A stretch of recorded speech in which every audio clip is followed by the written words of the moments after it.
So the SCO summit has concluded in Samarkand, Uzbekistan, while there was no bilateral between Prime Minister Modi and his Chinese President Xi Jinping, or for that matter with Pakistan Prime Minister Shahbaz Sharif. He did have bilaterals with Russian President Vladimir Putin, as also, surprisingly, Turkish President Recep Tayyip Erdogan. Pakistan, of course, raised the Kashmir bogey yet again. The question was, who was listening? No one quite is sure about that. Next year, India will be hosting the SCO summit. In fact, it starts holding the rotating presidency of the SCO starting today.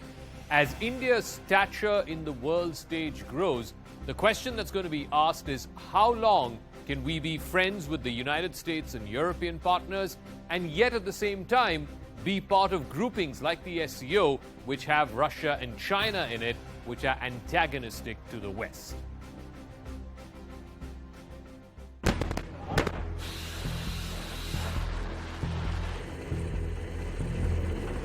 Amid global turbulence in the wake of Russia's invasion of Ukraine and China's saber-rattling over Taiwan,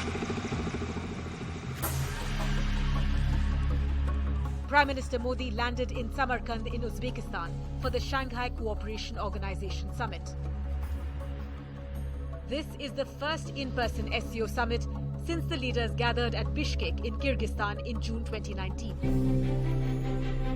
Prime Minister Modi shared stage with Chinese President Xi Jinping and Russian President Vladimir Putin, two world leaders who are at loggerheads with the Western world. While addressing the summit, Prime Minister Modi said member states should grant each other transit rights to ensure better connectivity. SCO की भूमिका बहुत महत्वपूर्ण है। SCO को हमारे क्षेत्र में विश्वस्त, रेजिलिएंट और डाइवर्सिफाइड सप्लाई चेन्स विकसित करने के लिए प्रयत्न करने चाहिए। इसके लिए बेहतर कनेक्टिविटी की आवश्यकता तो होगी ही, साथ ही यह भी महत्वपूर्ण होगा कि हम सभी एक दूसरे को ट्रांजिट का पूरा अधिकार दें। His reference was clearly to Pakistan, whose Prime Minister Shahbaz Sharif was present at the SCO leader session. After the summit, Prime Minister Modi held one-on-one talks with Vladimir Putin. With Russia's war on Ukraine in its 7th month, India continues to maintain a neutral stance. While that stand had irked US and its allies in the early stages of the invasion, they've stopped pressuring India over its ties with Russia. After all, Russia is a key supplier of weapons and energy for India. Prime Minister Modi also came face-to-face with Xi Jinping for the very first time since the start of the military standoff in Ladakh in 2020. While there was no bilateral between both leaders, Xi Jinping extended his good wishes to New Delhi on taking over the chair of the SCO summit, which will be hosted in India next year. Putin and Xi, two of the biggest leaders at the summit, have taken a staunch anti-West stance. But Prime Minister Modi continues to strike a balance while advancing India's own interests. I want to first go across to Abhishek Jha, our colleague who covers the MEA. He's joining us from Samarkand. So the SCO summit itself has concluded. There was bilaterals with Putin, with Erdogan. No bilateral or any kind of interaction with Xi Jinping, except the both of them were next to each other at the photo op that happened earlier today. Just walk us through how significant this meeting was, particularly in light of the fact that this is the first time that all of them were in the same room, whether it was Prime Minister, whether it was Xi Jinping, whether it was Shahbaz Sharif, the Pakistan Prime Minister, at a time when India now gets the chair, the rotating presidency of the SCO. So, of course, Zakka, this was a very crucial meet, especially for Prime Minister to address all the leaders, because India is going to host the 2023 SCO summit in back at home. In that context, it became really important for him to engage with all the leaders. We know a Turkish President Recep Erdogan, who is also a bilateral with Prime Minister Modi, came at a very crucial point, because it was a very surprising bilateral that Prime Minister Modi just had with the Erdogan, because it was not announced. But we know the kind of dynamics Turkey has with Pakistan and China. It was a thing that India, we were not expert that India and Turkey will engaging closely in order to have more strength. Talk about the technological export. If we talk about the naval shipbuilding aspect, electronic equipment manufacturing, all those high-end technology Turkey has, defense manufacturing Turkey has, and India can collaborate for its own need. Turkey. Uh, Apart from that, Prime Minister is also having a bilateral meeting with Vladimir Putin, where both will be discussing the bilateral relationship in the ambit of United Nations General Assembly, and also in the upcoming G20, where how these two nations should work collectively in order to achieve the desired goals. Uh, SU Forum Prime Minister has to underline three major points while addressing the multilateral. Uh, One was the transit, that all the member countries should allow transit through their land route, so that market access could be allowed for all the countries. We know that in the past Pakistan not allowed India to have market access to Afghanistan through Afghanistan Central. In fact, so much so that Pakistan did not allow even humanitarian assistance. India was trying to send to Pakistan, to Afghanistan, go through its own land route, and for weeks and for months, the wheat consignment that was supposed to go and feed millions of Afghani people were waiting in Punjab because Pakistan was not allowing those trucks to pass through its land border. Okay. So that in that context, this mentioning of Prime Minister Modi's remark that transit routes should be allowed to all the member countries is very important. Prime Minister has also tried to highlight the issue of health at global stage, and he said how traditional medicine could be a handy as long as those complete and holistic health is considered. And for that he has said that SCO member countries should also explore their own rich heritage and wealth of knowledge, so that the traditional medicine could also come as a part of healing All right. in a broader perspective. Prime Minister has tried to raise the issue of food security in the context of Russia-Ukraine conflict, naming that conflict and the aftermath effect which has disturbed the global food supply chain. PM said Abhishek, we'll leave it at that. millets Abhishek could Jha there reporting for us from Samarkand in Uzbekistan, where the SCO summit concluded today. Let me now open this up to our panelists. Pinak Ranjan Chakravarti, former secretary in the Ministry of External Affairs. Andrew K.P. Liang is a China strategist based in Hong Kong. Sushant Sareen, senior fellow with the Observer Research Foundation. And Dr. Sergei Drvenov is the IDC Russia and director WHD International Board.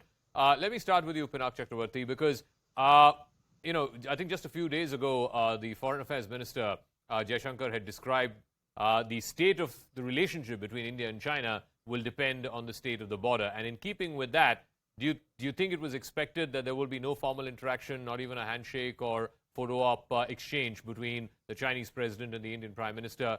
What is the current state of the relationship, given that we've just had disengagement in the fourth location, which is PP15, just days before the SCO summit began? Yes, External Affairs Minister Jaishankar did say that, and I think what you are seeing is a reflection of that event in Samarkand, where there is a meeting. I don't think we asked for a meeting, and the Chinese, being Chinese, they say, let the Indians ask for the meeting. So I think we may have got stuck in that thing, ki pehle aap, pehle aap. So that must have happened, and even at the photo op, you mentioned that there was no handshake or they didn't look at each other. Correct. I think it was expected, because the border situation is still not gone back to the status quo, which is what we have demanded, and that's what we want. And that it was said that unless that is rectified, the bilateral ties cannot be rectified. So I think that is where we stand, and really there has been no sort of interaction with the Chinese president. So I think this is part of that policy that we are continuing. Sushant Sareen, one fundamental question that's being asked, of course, SCO has evolved in the last 20 years of its existence.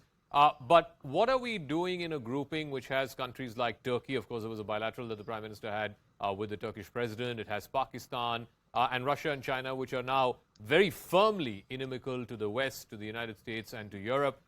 So what is a country like India doing in it? How long can you have one foot in the Quad and one foot in the SCO? We can do that. Zakka, we got into the SCO at a time when the world was quite different to what it is right now. When SCO started, it was primarily a security-driven organization.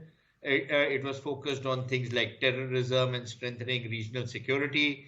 And then, the agenda kept expanding. And that was also a time when Russia was part of the G8. China was a very, the American president, the great Barack Obama, the great visionary and all of that, used to talk about a world which was divided between America and China, the G2 formulation.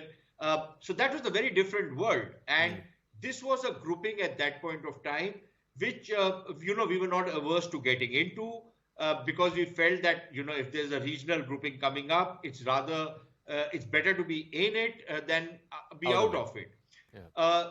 And I think because now we are in it, I don't see what is the purpose of coming out of it just yet. But what has happened over the last few years is that because of the kind of positions which the SCO has taken, there have been a number of occasions when the SCO has, or the other SCO members have decided on something and India has stood out and India has not been part of that particular understanding which these guys have entered into. So I think it's a kind of a tightrope walk which India is doing by staying on in the SCO. Since it's a regional organization, it does make some sense for us to be in it. Its politics is troublesome. Some of its members are even more troublesome. Yeah. Some of its potential members are going to be even more troublesome. Turkey, for example. Now, Turkey is an avowedly hostile country under Erdogan towards India. It was never exactly the best of friends with India, but under Erdogan, he's taken it to the next level. So yes, we have all kinds of dubious elements as part of SCO. And yes, going forward, I think we will have to try and balance out our involvement with the Quad and with our Western partners with whatever little comes our way as far as an organization like the SCO is concerned. Shaina NC is also joining us. Shaina, I think, Sushant, just as you were joining this broadcast, made a very valid point. We got into the SCO at a time when the global architecture was very different. Today, the global architecture is very, very different. Russia and the United States are at loggerheads. We have our own differences with China. And today, Prime Minister met the Turkish president. Of course, no one's saying we should not have bilateral engagements. But we know that Turkey has been inimical to our interests in the past. So how does one continue to do this balancing act? Because it's like you're having two legs and two boats. At some point, you're going to trip and fall.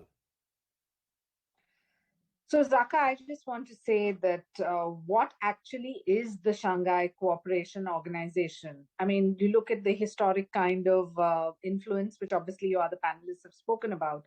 I only want to say just to understand that the South and Central Asia issues and India's role in it currently, vis-a-vis, be it our neighbors, be it the influence of China, all of that is very, very important.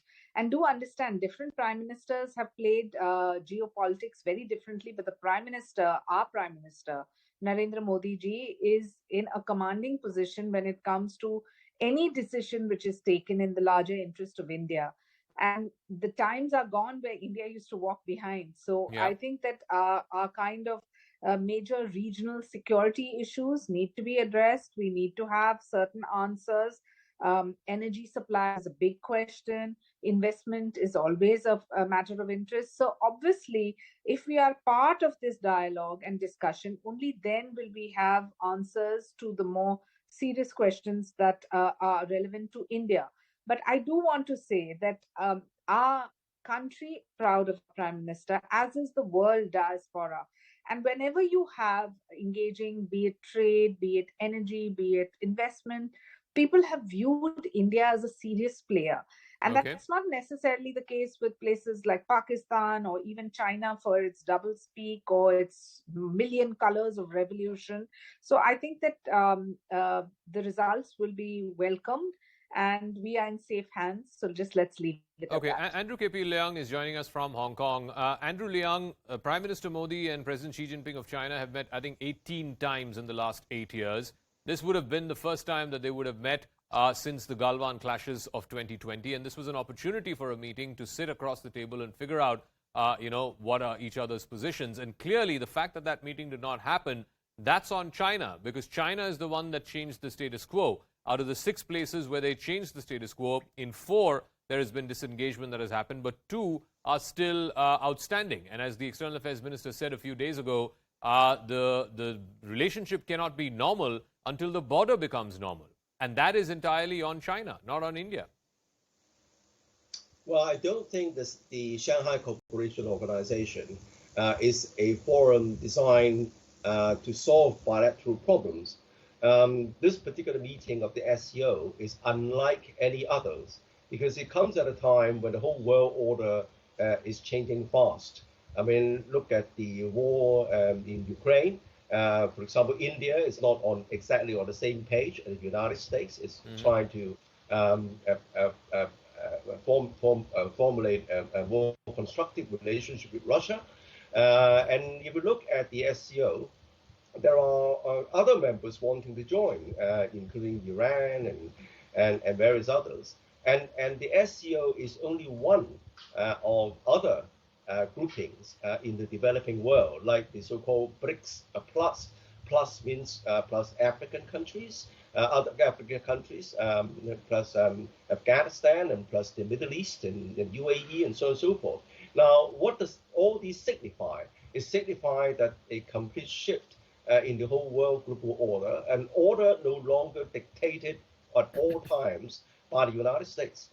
In other words, a lot of the developing countries do not want to be at the beck and call of the United States, and they want to reclaim their sovereignty. They want to look at their own national interests, and we're living No, but in a more you say that the world. United States is the one that's changing the sovereignty, or at least trying to change the status quo of sovereignty of I'm not smaller saying that. countries. I'm not saying- But No, if you look at Russia, Ukraine, it is Russia that's the aggressor here. If you look at China, Taiwan, it's China that's the aggressor. It's Russia and China that are trying to change the status quo. No. I'm not referring to the status quo. I'm only referring to the reality that after the Second World War, the United States, in fact, has been the world hegemon, dictating its terms and trying to force other countries. Sure. To But follow what's been its- happening in the last few years? What's been happening well, with Russia, Ukraine? What's been happening with China, Taiwan? Who is trying to be the hegemon?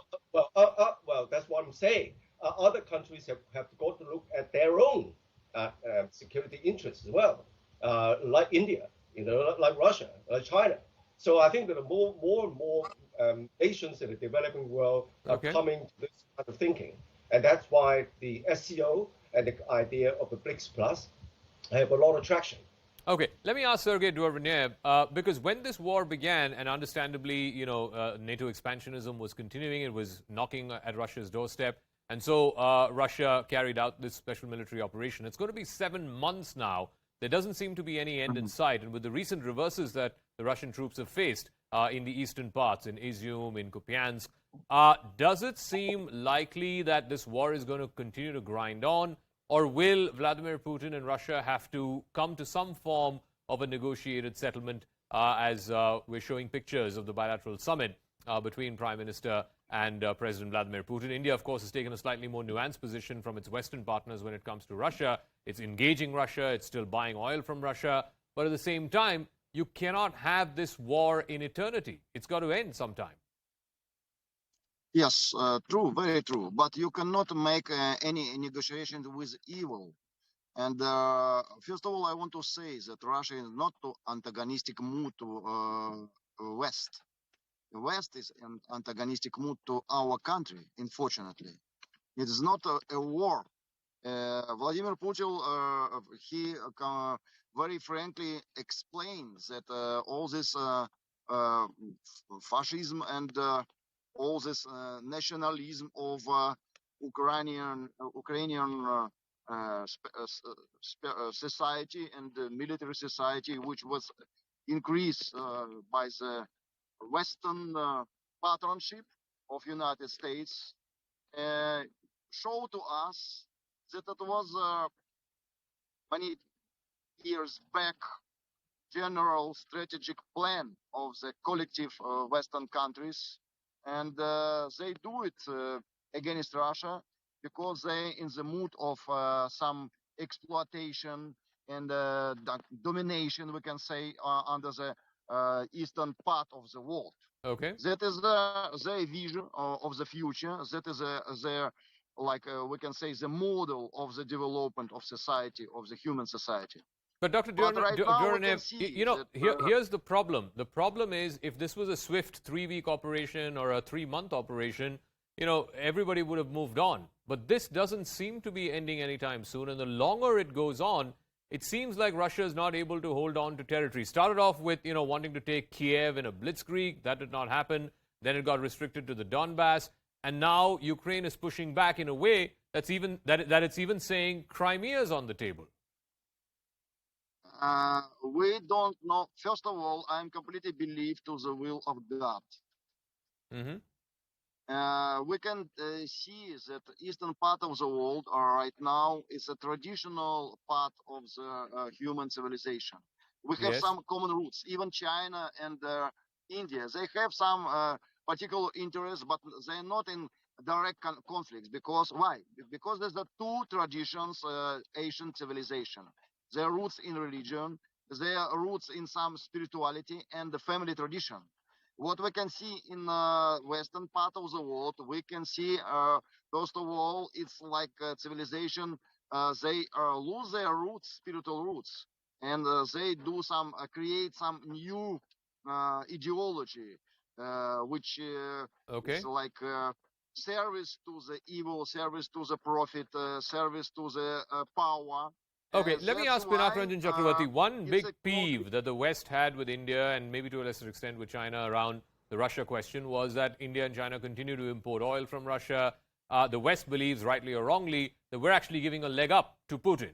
Of course, the foreign minister, the prime minister, they've been exposing the Western double standard when it comes to importing oil. After all, Germany and other European countries are still importing oil from Russia. But has that sort of peeve been settled, or will that continue as long as this war continues and India continues to import from Russia? No, I don't think that peeve has been settled. And to put facts on the table, the US is still importing $1 billion worth of oil and gas from Russia. And of course, Europe is importing much more. Of course, there are problems, prices, overpricing, over sanctions, how to pay for it and all that. So I don't think that stands any chance. I mean, it's full of holes, that argument, that, you know, that India is propping them up. It is the USA which is propping up Ukraine with billions of dollars of arms and ammunition to carry on the fight. That is, moreover, the US has now also... All right, Ambassador, I'm sorry I'm interrupting. Can we just listen to what the Prime Minister is saying? तब कई विषयों पर हमारी चर्चा हुई थी और उसके बाद भी जैसा आपने कहा कि अनेक बार हमारी टेलीफोन पर भी चर्चा हुई है और उसमें भारत और रशिया के बायलैटरल संबंध की भी बातें हुई हैं और दुनिया की जो समस्याएं हैं उसके संबंध में भी काफी विस्तार से हमारी बातचीत हुई है। आज फिर एक बार हम मिल रहे हैं और आज भी दुनिया के सामने जो सबसे बड़ी चिंता है और खास करके डेवलपिंग कंट्रीज को फूड सिक्योरिटी के, फ्यूल सिक्योरिटी की, फर्टिलाइजर की, ऐसी जो समस्याएं हैं हमें जरूर उनके रास्ते निकालने होंगे और आपने भी उसमें पहल करनी होगी। उन विषयों पर भी आज चर्चा करने का मौका मिलेगा। एक्सेलेंसी, मैं आपका और यूक्रेन दोनों का इस बात के लिए आभार व्यक्त करना भी चाहूंगा क्योंकि जब शुरू के दिनों में इस संकट के काल में हमारे हजारों स्टूडेंट्स यूक्रेन में फंसे हुए थे, आपकी और यूक्रेन की मदद से हमारे स्टूडेंट को हम सुरक्षित रूप से बाहर निकाल पाए, उनके घर तक हम पहुंचा पाए और इसके लिए मैं आप दोनों देशों का आभारी हूं। एक्सेलेंसी, मैं जानता हूं कि आज का युग युद्ध का है नहीं और हमने फोन पर भी कई बार आपसे इस विषय में बात की है कि डेमोक्रेसी और डिप्लोमेसी और डायलॉग, ये सारी बातें ऐसी हैं कि जो दुनिया को एक स्पर्श करती हैं। आने वाले दिनों में शांति के रास्ते पर हम कैसे बढ़ सके उसके विषय में जरूर आज हमें चर्चा करने का मौका मिलेगा। आपका व्यू पॉइंट समझने का मुझे भी एक अवसर मिलेगा। लेकिन फिर भी जो विषय हैं जिसकी बातें मैं करता रहता हूं, एक्सेलेंसी, भारत और रशिया के संबंध अनेक गुना बढ़े हैं। हम इन संबंधों को इसलिए भी महत्व देते हैं कि हम एक ऐसे मित्र रहे हैं जो पिछले कई दशकों से हर पल एक दूसरे के साथ रहे हैं और पूरी दुनिया भी जानती है कि भारत के साथ रशिया का नाता कैसा रहा है और रशिया के साथ भारत का नाता कैसा रहा है। और इसलिए दुनिया के मन में भी ये बात है कि एक अटूट मित्रता है। और व्यक्तिगत रूप से मैं कहूं कि एक प्रकार से हम दोनों की यात्रा समान शुरू हुई। मैं सबसे पहले आपको 2001 में मिला, जब आप हेड ऑफ द गवर्नमेंट के रूप में जाए और मैं head of the state government के रूप में काम शुरू किया। आज 22 साल हो गए। हम लगातार, हमारी दोस्ती बढ़ती चली जा रही है। लगातार हम दोनों देश मिलकर के इस रीजन की भलाई के लिए, लोगों की भलाई के लिए काम कर रहे हैं। आज SCO समिट में भी आपने भारत के लिए जो कुछ भी भावनाएं व्यक्त की है, मैं इसके लिए आपका बहुत आभारी हूं। एक्सेलेंसी, मुझे विश्वास है कि आज की हमारे बायोलेटरल भी, आज की हमारी बातचीत भी आने वाले दिनों में हमारे संबंधों को भी गहरे करेंगे। विश्व की जो आशा अपेक्षाएं हैं उसको पूर्ण करने में भी बहुत काम आएगी, ऐसा मुझे पूरा भरोसा है। मैं फिर एक बार आज समय निकालने के लिए आपका बहुत बहुत आभारी हूं। Again, stressing on the twin issues of food and fuel security, also thanking the Russian president as well as the Ukrainians. And interestingly, he said that in the presence of Vladimir Putin for allowing the Indian students who were studying there in Ukraine to be evacuated when the war began. Let me go back to Ambassador Chakravarti. So what do you make of what the Prime Minister said? I think he flagged this in the initial opening comments in the multilateral as well, where he said food security and fuel security, particularly for the developing world, needs to be factored in. I think Prime Minister was indirectly appealing to President Putin. Please find a solution. He talked about dialogue, talked about diplomacy, and he pointed out the problems that the developing world is facing. So I think he's making it quite clear that this war is not being viewed as very productive for the rest of the world, and it is in fact churning up the international order to such an extent that everybody is facing problems. So basically, I think he's done it before many times, and he said that since 2001 he's been in touch with President Putin.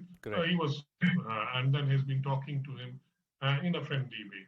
Then he, of course, emphasized that the bilateral relationship they will carry on and will deepen.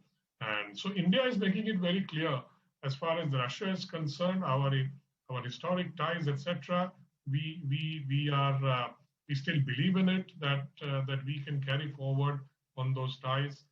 In the various fields. I'll give Sushant the final word. I got less than a minute to wrap up. Sushant, what do you make of the comments made by the Prime Minister? I thought it was interesting to say in Vladimir Putin's presence that he also thanks the Ukrainian government for helping the Indian students be evacuated. No, I think that was smart diplomacy. I don't think he was trying to do any kind of monkey balancing, but I think he was very clearly signaling to not just Mr. Putin, but I think to our Western partners that, look, the Ukraine issue is something that, I'm not letting it slide. I bring it on the table, and I'm counseling the Russians side that they need to use dialogue and diplomacy to try and sort this issue out. But having said that, I have very good relations with Russia, and we want to take this relationship forward. Now, again, I think there's a bit of hyperbole in our historic relations with Russia and all of that, because there's both good and bad in the way the relationships have panned out over the last 75 years. But then this is what diplomacy is, that even when you want to say very harsh words, you say that in a way that it sounds very nice sweet to the other guy's ears. So I think that's the kind of path that the Prime Minister tread today. I'm sure not anybody in the West can take any umbrage at what he said.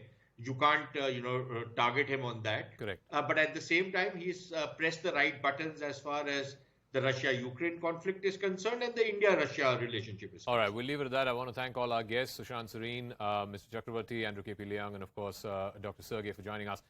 We'll leave it at that. That's a wrap. Thank you very much for your time.